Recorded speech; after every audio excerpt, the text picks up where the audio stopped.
A month ago, I made a commitment to make a 180 in my life in 180 days. And for month one, my main focus was to study my French consistently. And now, je comprends un peu le français et je parle un peu le français. I've been trying to learn French for years, but every time I would start, I would stop, and I never stayed consistent with learning the language. So I would always have to start over. For those of you who don't know, when you're learning a new language, and even once you become fluent in said language, whatever you don't use, you lose, meaning that even once you're fluent in said language, you have to consistently use the language and immerse yourself in the language. Otherwise, you're going to lose it. Now, over the years, I've never actually stuck to a committed studying plan. And I also would just get really frustrated with my journey. And I never actually stuck with it and allowed myself to remain uncomfortable during my journey. I'm still in a level A1, but for the month of July, I studied French every single day. So let's do a little bit of a recap. For July, my 3 action steps were to take my pencil lesson every single day, do my vocab lesson every single day,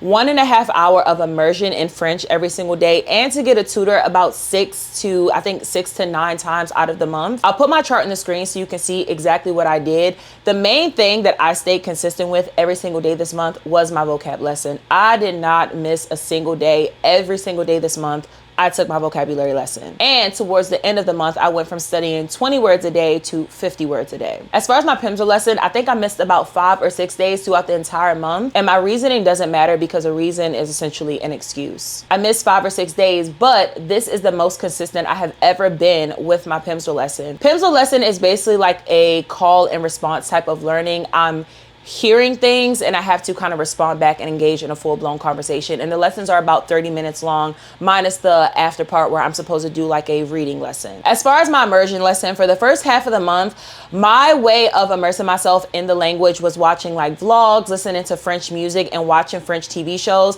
But I was really enjoying like learning French. And throughout the month, I started watching other videos of people who have become fluent in different languages. And when they talk about immersing themselves in a language, it was a little bit different. And I wanted to shift how I immerse myself in the language for month one, especially since I'm still at a level A1. So essentially, to immerse yourself in the language, that is to consume the language every single day. The reason why watching vlogs and listening to music wasn't really enough for where I am in my journey is because I am still at a level A1, which means my vocabulary and my understanding of French is extremely limited right now. I'm essentially like a toddler to the language, and watching vlogs of full-grown adults sounded like a bunch of like mumbo jumbo. Even though I enjoyed them, I wasn't actually able to fully digest them because my vocabulary and my understanding of the language is so limited right now. Watching vlogs and things like that will probably be a little bit better, closer to my A2, my B1. And I did switch over to like basically kind of like child stories that are kind of made for A1 learners. But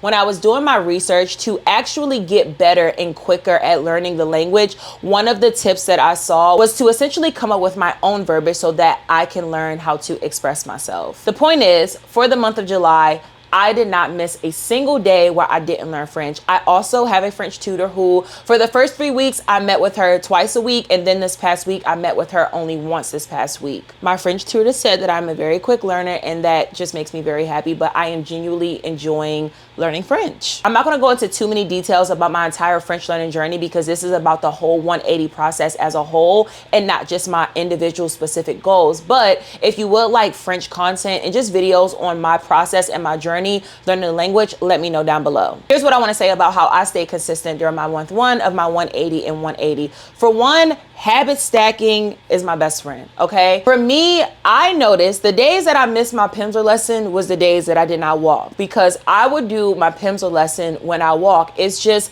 I don't know how I kind of put that together like in my head and why it's kind of difficult for me to just sit and focus on my pencil lesson. But there's something about just walking, having it in my ear and having that conversation. And I noticed if I walk, I do my French lesson, and I walk pretty much every day. The days that I did not do my pencil lesson are the days that I did not walk. So my first tip to stay consistent with a new habit that you're trying to build is to stack it with another habit that you already do like every single day, or to stack it with a habit that is very easy to do. Walking is not only something that I do pretty much every single day, but it's also a very easy habit. Like, it really doesn't take much to just go outside and go for a 30-minute walk, because on most days I'm walking like 2 hours, like no joke. I will say for like the first 2.5 weeks into my French learning journey, I was a lot more excited. And then I felt like towards the end of the month, it's not that I plateaued, but I think I got like the spark and the excitement started to die down just a little bit. And that did kind of mess around with my consistency. But like I said, I studied French every single day. I didn't miss a day. In the 180 and 180 group chat on Instagram, someone asked for my tips on staying consistent. And aside from the habit stacking situation, the other thing that I would say is to set yourself up for success with whatever habit it is that you're creating. So if you're going to get into working out, it needs to be done in a way that is convenient to your schedule. That's going to look different for everybody. For me, walking and doing my pencil lesson, that is like the second thing that I do when I wake up in the morning. Sometimes the third, depending on if I do Pilates before or after I walk. But I usually like to wake up at 4, do my little meditation. At 5 a.m., I'll take like a Pilates class. And then directly after Pilates, I'll come home, make a coffee, change my clothes, and then I'll go for my 2-hour walk, run, whatever the case may be. And during that walk or run is when I would do my pencil lesson. That is what works for me. I know I'm going to get my steps in. Like, I know I'm going to get my steps in. So for me, it made sense to just study my pencil lesson while I'm getting my steps in. Now, aside from habit stacking and setting yourself up for success, for me, setting myself up for success looks like maybe taking my clothes out the night before, making sure I get a good night's rest, because if I go to sleep early, I'm going to wake up early. If I wake up early, I'm going to get my steps in. I know what I need to do to make sure that it gets done. And I try to create as little friction as possible between what it is that I need to be doing and where I'm at right now. Whatever that looks like for you is going to be different than what it looks like for me. Aside from staying consistent, the reality is a lot of us are trying to rely on motivation to stay consistent, and that's just not going to help you. I talked about that in the last video because motivation is attached to an emotion. Some days it's going to be raining. Some days you're going to be sad. Some days you're going to be stressed out. For me, some days I really was sad and I did not feel like doing it. And a lot of those days I pushed through and I did it. Some of those days I did not. And that's why I didn't do a pencil lesson every single day. Like I said in the last video, this really just comes back to how bad do you want it? I know that I want to be fluent in French. Another thing that I would say is attach something to your habit to make it exciting. If it's working out, get some new workout wear. If it's working out, do a workout that you enjoy. If you don't like going to the gym, then don't go to the gym. I don't like the gym. I'm a Pilates girl. I genuinely enjoy Pilates. So it is not hard for me to take a Pilates class because I genuinely enjoy going to Pilates. I also wear really, really cute clothes. So that also makes it easier for me to stick to my habit of working out. For me and my French, I am a stationary girl. So I got a whole new notebook, new pens, new highlighters. I got some flashcards. I got things that I know was going to make me want to study it even more. I even got a workbook for grammar, which again, I said I'm not going to make this like super technical, but technically in the beginning of like learning the language, they kind of tell you not to like focus too much on grammar because it can be a lot and you'll essentially learn the grammar as you're learning the language. But nonetheless, I'm like having so much fun learning the language that I'm like, no, like I want the grammar book. I want this, I want that. So I attach things to my journey to make it more enjoyable for me. But again, it really just all goes back to how bad do you really want it? There is no real cheat code to staying consistent. There's things that will make it easier. Like I said, habit stacking, finding some enjoyment in the thing that you're trying to remain consistent in, creating as little friction as possible between you and your goals. Let's say you struggle with eating bad foods. Don't bring bad foods in the house. Like, don't bring food in the house that you know you're not supposed to eat. If you got DoorDash, delete the app. Take your credit cards off your phone. If you got a spending problem, freeze your credit cards. Whatever it is that you have to do, remove the friction, remove the option to essentially like mess up. For month 2, I really, really do want to turn it up a notch with my French journey. But again, I don't want to make this whole video about French because I know that you're here to really talk about the 180 and 180. I saw this tip from a creator online. I don't remember where I saw it, but I felt like it was such a beautiful thing to like have in my head. But she essentially said, do not miss anything twice. And I am going to have to attest to this because I've noticed like if I miss like one day and I come back the next day, it's like, okay, boom, we're back on the saddle. But it's like, if you go 2 days without doing something, you start to get a little bit comfortable in that not doing something. So the whole don't miss anything twice, I'm going to have to completely agree with that. When I had my couple of days where I didn't do the pencil lesson, it went to like 3 or 4 days in a row, which just pissed me off because I was on such a long streak. And then it was like day 1, I missed it and I like beat myself about it. And then I came back day 2. I think I went for a couple of more days. And then when I missed 2 days, then it was easy to miss like 4 days in a row, which is a problem. Do not miss anything twice, especially when you're just starting to build a habit, because since this habit is new for you, it's going to be harder to get yourself back on the saddle. Whereas walking, I've been walking since April. So even if I go like 2 or 3 days without walking, I'm somewhat addicted to it now. Like I'm going to start walking again. If I'm sad, down, whatever the case may be for a few days, I'm still going to get back up and start walking because the habit has been a part of my lifestyle for months now. And now it's like, I'm going to get my steps in. Like I'm going to walk. Do not miss anything twice. You're allowed to have a day off. Don't plan for that, of course. But the goal is to be consistent, right? Whatever your habit is, to stick with it as much as you can. If you miss a day, you miss a day, but don't allow that day that you missed to feel like, oh my God, I can't get back up. Oh my God, I'm such a downer. I'm a failure. Girl, get over it. Just get back up the next day, get to it. Another tip that I would have is to lower the bar on the days where you really just not feeling like it, right? So my pencil lesson is 30 minutes.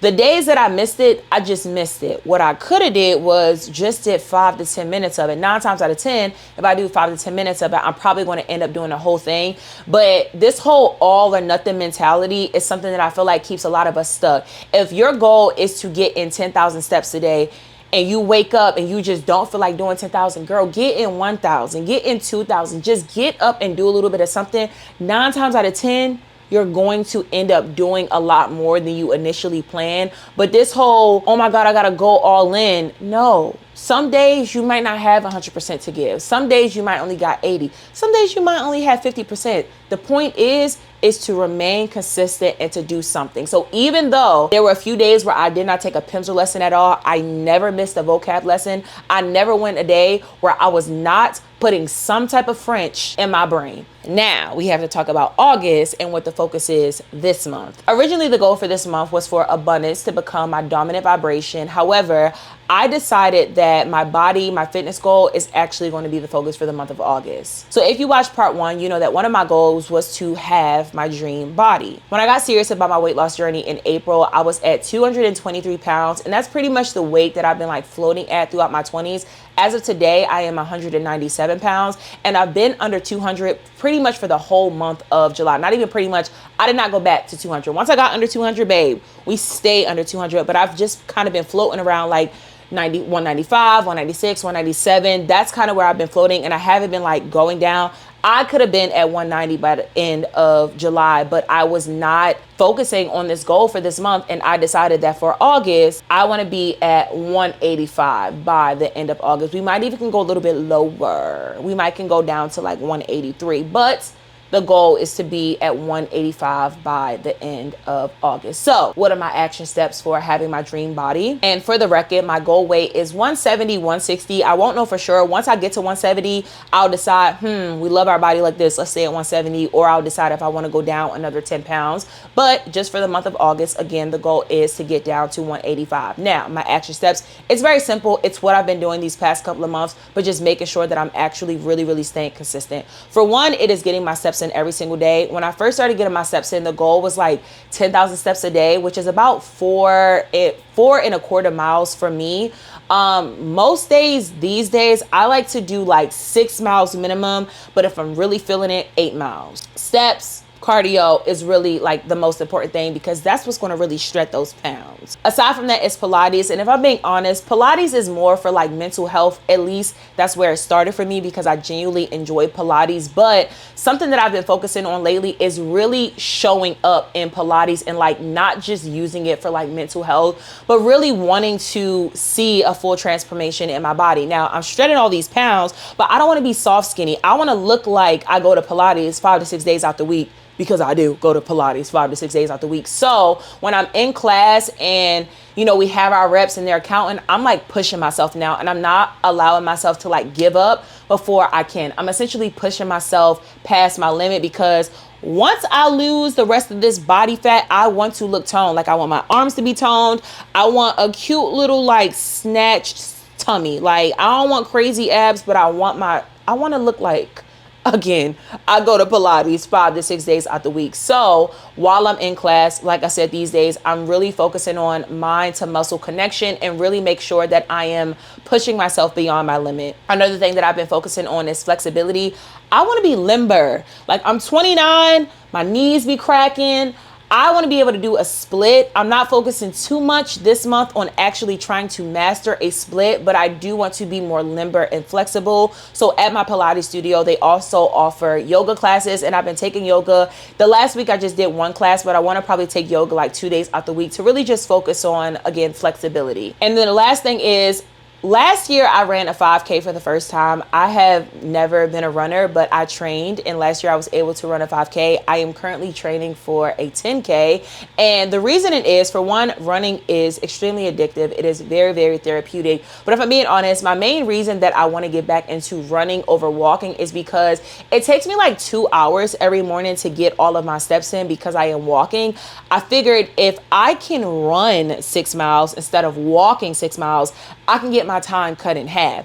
That gives me an extra hour in my day to read, study French, whatever the case may be. But again, my fitness routine right now is taking like over 3 hours out of my day because I'm doing Pilates and walking essentially like every day. My Pilates class is 50 minutes. And then, like I said, it usually takes me like, if I'm going to do 6 miles, that takes me like 2 hours, 6 to 8 miles. That's going to take me like 2 hours and a little bit of change. Again, if I can run 6 to 8 miles instead of walk 6 to 8 miles, I can get that down to like 45 minutes to an hour, which would be amazing. And I also think it would be really cool to just be able to run 6 miles every single day. Like, I'm sorry. Yeah, the people out here who just running, they just casually running 5-6 miles every day like it's nothing. You ate that. You really did. So that is what my focus is for the month of August. I already know that I'm going to hit my goal, and that when I come see you in September, I'm going to be like, oh, yeah, babes, we are at 185. And I'll also be able to tell you where I'm at in my whole 10K running journey right now, because I just started training again for a 10K. I think now I'm able to run like a minute and a half without stopping, because after I ran my 5K last year, I like stopped running and I just started like walking. So now I have to essentially build up my stamina and endurance again to be able to run for an extended period of time. And I'm training every day. So by September, I'll have an update for you and tell you like, oh, I can now run for like 10 minutes without stopping.